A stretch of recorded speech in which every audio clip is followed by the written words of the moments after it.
Dicen que hay fuerzas invisibles que caminan a nuestro lado, energía que no vemos, pero nos observan en silencio.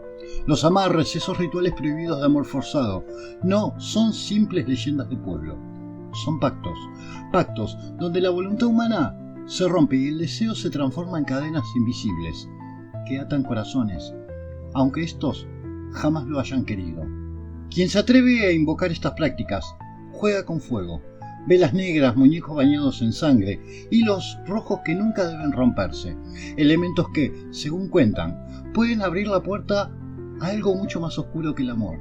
Porque un amarre no es cariño, no es pasión, es control, obsesión, tormento. En cada historia que escucharás esta noche descubrirás el precio oculto de invocar lo prohibido. Algunas terminan en llanto, otras en locura, y unas pocas en tragedias que aún hoy parecen perseguir a los descendientes de quienes se atrevieron a desafiar el destino. Siéntate, puse la pava, hay bizcochitos. Tomaremos unos mates, quédate en silencio y escucha con atención. De lo demás me encargo yo, porque después de esto jamás volverás a ver un te quiero de la misma manera.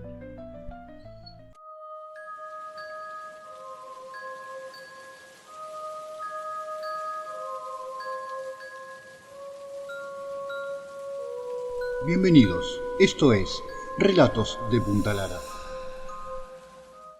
Guillermo siempre fue un hombre silencioso, de esos que prefieren observar en lugar de hablar. Nadie lo describiría como alguien peligroso, no. Pero detrás de sus ojos había una obsesión que se volvía más fuerte cada día. Claudia. Para él, ella era más que una mujer. Era la única razón de levantarse cada mañana. Pero Claudia nunca lo miró de la forma que él la miraba. Al principio intentó lo normal. Flores, regalos, mensajes. Todo inútil. Claudia parecía vivir en un mundo donde Guillermo apenas existía. Y fue entonces, en esas largas noches de insomnio, cuando empezó a escuchar rumores de un hombre. Un brujo que prometía lo imposible. Hacer que cualquier persona te amara. Amarres de amor eterno lo llamaba. Guillermo, desesperado, pagó lo que el brujo pidió sin dudar. El ritual se hizo una madrugada, sin luna. Había velas negras, muñecos de tela, cabellos de Claudia y hasta unas gotas de su propia sangre. El brujo murmuraba palabras antiguas, con un acento extraño, como si repitiera un idioma muerto. Guillermo apenas entendía lo que ocurría, pero su corazón latía con una esperanza ciega. Sin embargo, hubo un detalle, un pequeño paso olvidado, algo tan simple como un objeto que debía enterrarse en tierra húmeda esa misma noche. El brujo se confió, lo pasó por alto. Los primeros días Guillermo creyó que funcionaba. Claudia empezó a mirarlo distinto, sonreía cuando lo veía, aceptaba sus invitaciones, parecía, al fin, algo interesada. Pero esa ilusión duró muy poco. Muy pronto Claudia comenzó a enfermar, pesadillas, mareos, una sensación de angustia que la perseguía a todas partes. Guillermo lo interpretó como una parte del proceso, algo normal dentro de la magia, pero Claudia, aterrada, decidió alejarse para siempre. Desde entonces, todo cambió. No fue Claudia quien quedó atada, fue Guillermo. Algo dentro de él se quebró. La casa empezó a sentirse extraña, como si alguien lo observara en cada rincón. Los espejos mostraban sombras fugaces. Sus noches se llenaron de susurros apenas audibles y, lo más perturbador, una presencia constante que lo empujaba hacia la oscuridad. Hoy, Guillermo está solo. Claudia rehizo su vida lejos de él, sin saber que algo invisible la sigue protegiendo. En cambio, Guillermo paga el precio de un error ajeno. Pasa las noches bebiendo whisky, con la mirada perdida en el reflejo ámbar del vaso. A su alrededor, una colección de cuchillos brilla bajo la luz tenue. Son piezas que cuida como si fueran reliquias sagradas. Cada hoja afilada tiene su historia, y Guillermo las contempla durante horas, hablándole en susurros, como si fueran sus únicos amigos. Algunos vecinos dicen haberlo visto caminar por la madrugada, cuchillo en mano, con una sonrisa torcida. Otros aseguran escuchar risas ahogadas provenientes de su casa, aunque él viva solo. Lo cierto es que cada día que pasa, Guillermo se hunde más en su propio abismo. Su mirada se ha vuelto hueca, sus palabras incoherentes. El brujo desapareció hace años. Nunca nadie volvió a saber de él. Tal vez nunca existió, tal vez fue otra cosa la que respondió al llamado de Guillermo aquella noche. Lo único seguro es que ese olvido, ese pequeño paso que no se cumplió, dejó una puerta abierta y lo que entró por ahí, ahora habita en Guillermo. Cuando levanta el vaso de whisky, algunos aseguran ver un rostro reflejado junto al suyo, pálido, sonriente, con ojos que no son humanos. Y mientras tanto, sus cuchillos lo observan en silencio, esperando. Guillermo cree que ellos lo escuchan, cree que lo protegen, pero la verdad es que cada hoja brilla con una paciencia fría, como si supiera que tarde o temprano una de ellas será la elegida para sellar el destino de quien jugó con fuerzas que jamás debieron ser invocadas, porque en el mundo de los amarres no existen errores inocentes, solo condenas eternas. Analía siempre sonrió hacia afuera, madre ejemplar, esposa dedicada, vecina cordial, pero detrás de esas sonrisas había un vacío que crecía día tras día. Su matrimonio era una cárcel, sin barrotes. Un esposo indiferente, rutinas gastadas, un silencio insoportable que la devoraba lentamente. Cada noche, al acostarse junto a un hombre que ya no la miraba, sentía que su vida se extinguía sin remedio. Entonces apareció Claudio, soltero, libre, despreocupado. Un hombre que no conocía límites, tampoco obligaciones. Lo conoció casi por casualidad, pero desde el primer instante supo que él representaba todo lo que le faltaba: pasión, deseo, promesas de una vida distinta. Analía se obsesionó con él y pronto se dio cuenta de que Claudio no estaba dispuesto a comprometerse. Jugaba, se reía, desaparecía, y ella no soportaba la idea de perderlo. Fue ahí cuando escuchó hablar de los amarres. Una vecina, entre murmullos, le dijo que existían rituales capaces de atrapar un corazón para siempre. Al principio dudó, pero la obsesión pudo un poquito más. Encontró a una mujer que, con voz áspera y mirada apagada, aceptó a realizar el ritual. Esa noche Analía llevó una prenda de Claudio, un mechón de su propio cabello y unas gotas de sangre que derramó sin temblar. La bruja mezcló todo en un cuenco, recitó oraciones incomprensibles y ató 2 muñecos con un hilo rojo imposible de cortar. Los efectos no tardaron en llegar. Claudio comenzó a buscarla, con desesperación, a necesitarla en cada instante, a perder el control si ella se alejaba, aunque fuese unas horas. Analía sintió al principio una felicidad embriagadora. Por fin era amada, por fin alguien la deseaba con esa intensidad que siempre soñó. Lo que empezó como un triunfo pronto se transformó en un tormento. Claudio ya no era el mismo. Sus risas despreocupadas se convirtieron en gritos de celos. La libertad que tanto lo definía se transformó en cadenas invisibles que lo unían a ella, y con cada día que pasaba, esas cadenas se apretaban más. Claudio dejó de trabajar, de dormir, de comer. Solo quería estar con Analía, todo el tiempo, en todo lugar. Lo que parecía amor se volvió en prisión. Él comenzó a oler su ropa, a vigilarla mientras dormía, a susurrar su nombre cientos de veces en la oscuridad. Cuando Analía intentaba salir, Claudio la seguía en silencio, como una sombra sin descanso, y cada vez que ella insinuaba la idea de estar un momento aunque sea sola, él reaccionaba con una violencia que la hacía temblar. Los vecinos empezaron a notar que algo extraño ocurría en esa casa: ventanas cerradas a todas horas, discusiones a gritos, objetos que se rompían en el medio de la noche. Algunos juraron haber visto a Claudio parado en la calle bajo la lluvia, mirando fijamente hacia el cuarto de Analía, sin moverse, durante horas. La mujer que alguna vez soñó con liberarse de su matrimonio terminó atrapada en una pesadilla mucho más cruel. Había obtenido lo que deseaba, sí, pero el precio fue alto. Claudio ya no era un hombre, era un animal enjaulado, un cuerpo consumido por la mismísima obsesión, un espíritu podrido por un amor que no era suyo. Analía intentó romper el amarre, buscó a la bruja, suplicó por ayuda, pero la respuesta fue helada. Lo que se ata en la oscuridad no se desata sin sangre.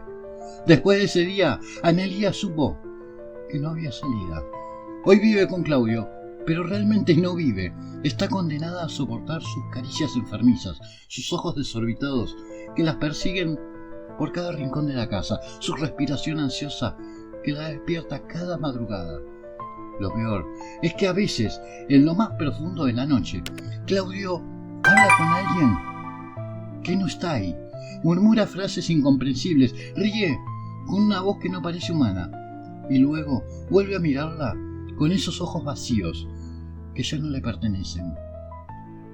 Dicen que los amarres son cadenas invisibles, pero en la casa de Analía y Claudio esas cadenas suenan, se oyen arrastrarse por el suelo, tintinear en la oscuridad, como si algo más estuviera unido a ellos, algo que observa, que disfruta, que se alimenta de la desgracia de los dos. Analía quiso amor eterno, sí, lo consiguió, pero lo que habita a su lado no es amor, ni humano, ni siquiera de este mundo. Es un castigo disfrazado de deseo y será su compañero hasta el último suspiro. En un pueblo olvidado por el tiempo, donde las calles parecen susurrar secretos antiguos y el viento trae consigo rezos apagados, vivía Esteban, un hombre ambicioso, incapaz de aceptar un no como respuesta. Su obsesión tenía nombre y rostro: Mariana, la hija de un comerciante local, una muchacha hermosa, alegre, pura. Mariana lo rechazó una y otra vez, con una dulzura que buscaba no herirlo, pero para Esteban aquello no era un simple desaire, era una herida al orgullo, una humillación que no podía tolerar. Fue entonces cuando escuchó hablar de una curandera que habitaba en las afueras del pueblo, una mujer que se decía conocía artes que no eran de este mundo. Esteban la visitó en una noche sin estrellas, llevaba consigo dinero, mucho, y el corazón lleno de rencor. La curandera lo observó con unos ojos opacos, como si viera más allá de su piel, y aceptó hacer lo que pedía. Claro, preparó el amarre, un lazo que ataría a Mariana a él para siempre, pero antes de entregarle el ritual lo advirtió: esto no es amor, es condena. Lo que fuerces se romperá, y lo que se rompa arrastrará tu sangre por generaciones. Esteban, por supuesto, no escuchó. La ambición pudo más que el miedo. Siguió al pie de la letra cada paso: velas negras, tierra de cementerio, la foto de Mariana y su propia sangre derramada sobre un hilo rojo. Selló el pacto, convencido de que obtendría lo que quería. Lo obtuvo. Mariana cayó en sus brazos, sumisa, obediente. Su sonrisa desapareció, sus ojos se apagaron, y aunque su cuerpo estaba con él, su espíritu parecía encadenado en un rincón oscuro del que nunca regresó. Esteban, ciego por la obsesión, se convenció de que era amor. La obligó a casarse, a compartir su cama, a darle hijos. De pronto comenzaron los horrores. Las noches se llenaban de llantos extraños, no de los bebés, sino de voces que se arrastraban por los pasillos. Los animales huían de la casa, los espejos se gritaban sin razón, y Mariana, cada amanecer, parecía más consumida, como si algo le robara la vida lentamente. Los hijos sí nacieron, pero con ellos llegó la verdadera maldición. El mayor jamás pudo hablar, balbuceaba sonidos guturales que helaban la sangre. La segunda hija caminaba sonámbula, siempre hacia el cementerio, como si algo la llamase desde ahí. Y el menor, con apenas unos meses de vida, murió en brazos de Mariana, con una expresión de terror grabada en su pequeño rostro, como si hubiera visto lo que ningún ser humano debería ver. La familia de Mariana la rescató tiempo después, llevándosela lejos, lejos de Esteban. Ella sobrevivió, sí, pero jamás volvió a ser la misma. Su mirada estaba vacía, y aunque respiraba, parecía vivir en un limbo eterno. Esteban, en cambio, quedó solo en aquella casa donde las paredes rezumaban humedad y las sombras se movían por cuenta propia.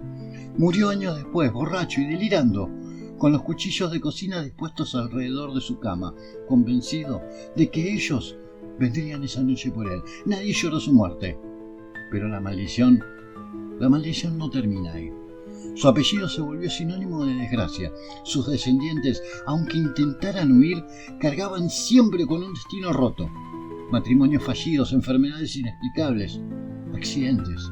Se dice que los niños nacidos bajo esa sangre ven durante las noches a una mujer de cabello largo y negro que se sienta junto a sus camas y susurra nombres que no comprenden. Hoy, quienes aún llevan el apellido de Esteban prefieren ocultarlo, Cambian de ciudad, modifican documentos, intentan borrar el rastro de su origen. Pero la maldición no olvida. A veces, en sus hogares, aparece un hilo rojo sobre la mesa, atado en un nudo imposible de deshacer. Es la señal de que los lazos oscuros que Esteban creó siguen vivos, arrastrando almas inocentes a la misma condena, porque un amarre jamás muere. Con quien lo invoca, permanece, se alimenta, se transmite como una sombra pegada a la sangre. Y esa familia, generación tras generación, el amor se ha convertido en un verdugo eterno. Si llegaste hasta acá, seguro el video te está gustando. Resulta que YouTube aún no me deja monetizar mis videos porque el canal aún es muy joven. Te voy a dejar mi alias en pantalla, en descripción y en el primer comentario, para que si podéis y te nace ayudar al canal, lo hagas.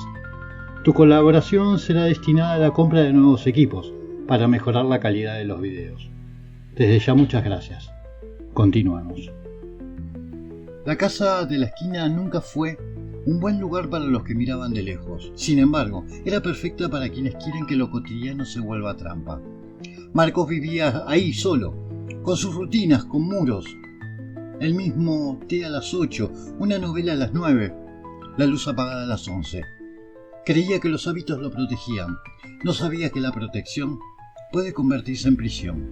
Al principio fueron detalles mínimos. La radio que sintonizaba una canción que no existía, la puerta entreabierta al regresar a casa, la sensación de que alguien pasaba los dedos por el lomo del sofá mientras él leía. Se dijo a sí mismo que estaba cansado, pero las pequeñas grietas se abrieron en cadena. Una noche, mientras doblaba la ropa, oyó su nombre pronunciado en voz baja desde el pasillo. No hubo pasos, solo la voz, dicha con la ternura equivocada de quien imita un recuerdo. A la medianoche, la casa empezó a señalarle cosas, fotografías volteadas, notas escritas con su letra que cambiaban al mirarlas, el despertador que marcaba una hora distinta cada mañana. Lo peor no era que la casa actuara, era que hacía emerger olvidos. Marcos empezó a perder nombres, palabras comunes se escapaban y al buscarla se diluía. Escribía listas, pero al leer las letras parecían reordenarse, llaves. Se transformaba en ella. Intentó grabarse mensajes y en las cintas halló respiraciones que por supuesto no le pertenecían. Dormir se volvió hasta peligroso. Al cerrar los ojos la casa proyectaba escenas breves. Su madre mirándolo desde una ventana que no existía, un pasillo que se alargaba. Despertaba con la certeza de un recuerdo arrancado y un sustituido por una imagen extraña. Habló con un amigo. Estrés, le dijo. Fue al médico. Todo parecía normal. La incomprensión lo aisló y el aislamiento alimentó la casa. Cerraba ventanas, cambiaba la radio por el silencio, llenaba la heladera de cosas conocidas. Pero la casa encontraba grietas más pequeñas. Una taza con tierra adentro, un mechón de pelo en el baño que no era el suyo. Dejó una nota, no te dejes. A la mañana la hoja decía, no te vayas. El ritmo de los días cambió. Olvidó el nombre de la vecina, luego el de su jefe. Una mañana no reconoció su calle. La casa ya no necesitaba abrir las puertas. Tenía su llave, la memoria. Cada recuerdo que tomaba le daba horas propias. Era un trueque, su pasado por más tiempo en sus paredes. Las noches traían golpes desde el sótano, uno por día, como si marcara un calendario quizá. Dejó una grabadora al reproducirla, además del ruido. Una voz murmuró, quédate. Claro, no era humana. Sonaba como cuando uno recuerda mal un nombre, fuera de lugar. La angustia le cambió la cara. Caminaba por la casa como quien atraviesa un laberinto conocido y hostil. Revisaba cajones y hallaba objetos alterados. El collar de su hermana enrollado sobre un billete que no había gastado, una foto con la mitad de su propio rostro borrada. Cada hallazgo confirmaba que la casa reescribía su vida. Una noche de lluvia Marcos abrió la ventana. Al mirar la calle, vio su reflejo en el vidrio, pero no era la persona que había sido. La mirada Era de alguien a quien le faltaba su nombre más querido. Empacó sus cosas, su libro, su reloj, la taza. Cruzó la entrada. Cerró la puerta. Nunca volvió a entrar. Los vecinos dijeron que regresó horas después con las manos vacías. Alguien los vio agarrar la perilla como quien busca algo olvidado. Desde entonces, la luz de esa casa se enciende esta tarde. Ayer, dijeron los que escuchan, la casa añadió una nueva pieza, un calendario tallado hasta mañana, y en la última casilla, con tinta que no se corre, alguien escribió el nombre de Marcos. Luego lo borró. Si pasás por ahí, la ventana respira y nadie mira ahora. Dicen que el amor es la fuerza más poderosa del mundo, pero cuando se fuerza, cuando se invoca en la oscuridad, deja de ser amor para transformarse en condena. Esta noche lo hemos visto en cada historia. Guillermo atrapado entre cuchillos y whisky. Analía prisionera de un deseo que se volvió tormento. La familia marcada por generaciones de dolor. Y Marcos devorado por una casa que se alimenta de sus recuerdos. Los amarres prometen pasión, devoción eterna, compañía para siempre. Pero lo que no cuentan es el precio. Un precio que no se paga con dinero. Se paga con lágrimas, sangre y almas que jamás encuentran descanso. Tal vez alguien ahora mismo esté pensando en hacer uno de estos rituales. Tal vez alguien hasta ya lo hizo, pero no te olvides lo que escuchaste acá. Lo que se ata con la oscuridad nunca se desata, solo se arrastra. Si llegaste hasta este punto, si te atreviste a escuchar estas historias hasta el final, entonces ya formas parte de quienes conocen la verdad. Y la verdad es muy peligrosa, porque una vez que la escuchás, ya no puedes ignorarla. Suscríbete al canal, activa la campanita y acompáñame en este viaje hacia los rincones más oscuros de la mente y del alma, porque lo que viene será todavía más perturbador. Apaga la luz, pero nunca olvides, en la oscuridad siempre hay algo que escucha tu nombre.